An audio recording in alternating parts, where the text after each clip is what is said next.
మన ప్రభుత్వం మనం ఎలా చేశాం, ప్రజల్ని ఎలా ఆదుకున్నాం అనేది మీ అందరికీ కూడా తెలుసు.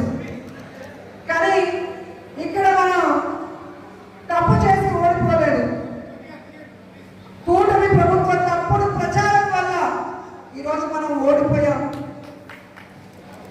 6 నెలల ముందు ఏర్పడిన కూటమి ప్రభుత్వం 6 నెలల్లోనే ఆలీబాబా అరడజను దొంగల ప్రభుత్వం లాగా గమనిస్తున్నారు. ఎన్నికల ముందేమో అరచేతిలో వైకుంఠం చూపించారు కూటమి ప్రభుత్వం వాళ్ళు, అది చేస్తాం ఇది చేస్తామని. కానీ 6 నెలలకే నరకం చూపిస్తున్నారు ఆంధ్రప్రదేశ్ ప్రజలకి.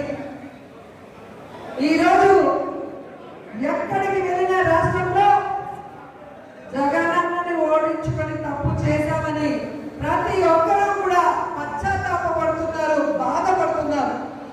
ఎందుకంటే జగనన్న ఈ రాష్ట్రంలో కులం చూడలేదు, మతం చూడలేదు, పార్టీ చూడలేదు. పేద ప్రజలు బాగుండాలనుకున్నాడు. ఆ ప్రజల సంక్షేమం కోసమే 5 సంవత్సరాలు ఆయన కష్టపడి పనిచేసి తాను ఇచ్చిన ప్రతి వాగ్దానాన్ని నెరవేర్చుకునే కాకుండా ఇవ్వని అనేక వాగ్దానాన్ని నెరవేర్చుకో కూడా ఈరోజు మీరందరే కాదు, కూటమి ప్రభుత్వ ఓటర్లు కూడా గమనిస్తున్నారు. ఆ జగన్ బాబు ఉండేటప్పుడు మాకు అమ్మఒడి వచ్చేది, చేయూత వచ్చేది, విద్యా దీవెన వచ్చేది, రైతు భరోసా వచ్చేది, ఏమీ రావటం లేదని ఈరోజు మాటని అడుస్తున్న ప్రభుత్వం మన ప్రభుత్వం ఎప్పుడు వస్తుందా, మళ్ళీ జమిలీ ఎన్నికలు ఎంత తొందరగా వస్తాయని రాష్ట్రంలో ఎదురు చూస్తున్నారు. గమనించాలి.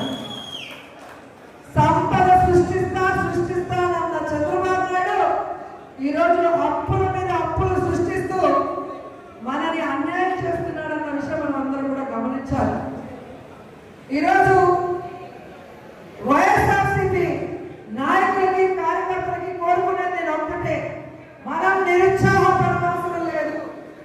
ప్రజలు మనతో ఉన్నారు, మన ప్రభుత్వం రావాలని బలంగా కోరుకుంటున్నారు.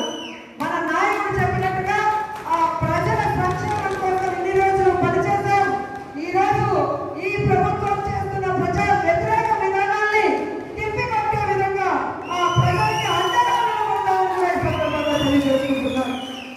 ఎందుకంటే చంద్రబాబు నాయుడు ప్రభుత్వం యువతను మోసం చేసింది, మహిళల్ని మోసం చేసింది, విద్యార్థుల్ని మోసం చేసింది, ఈరోజు ఉద్యోగస్తుల్ని కూడా మోసం చేసింది.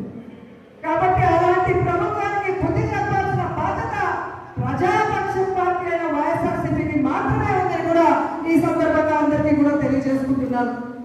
ఎందుకంటే మీరందరూ కూడా ఎన్నికల ప్రచారంలో చూశారు, మనం చేసుకున్న చెప్పుకోవాలంటే చాలా ఉంటుంది. కానీ వాళ్ళు ఇంతే కాబట్టి నీకు 18, నీకు 18, నీకు 15, నీకు 45, పచ్చ షర్ట్లు వేసుకొని వచ్చి చెప్పారు, పచ్చ చీరలు కట్టుకొని వచ్చి చెప్పారు.